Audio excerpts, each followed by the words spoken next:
It's so weird. Whenever I stop eating, I lose weight fast. But the moment I start eating again, boom, it all comes back. It's strange. As soon as I cut down on food, the weight drops. Start eating normally again, it just shoots right back up. Many experience the frustrating cycle of losing weight quickly only to gain it back faster. This yellow dieting stems from factors disrupting our body's balance.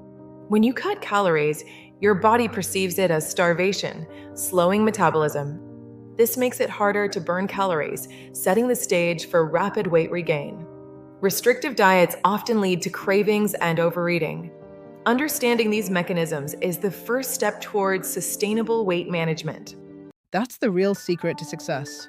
Comment, manage weight below, and I'll personally help each and every one of you to find your perfect balance in life.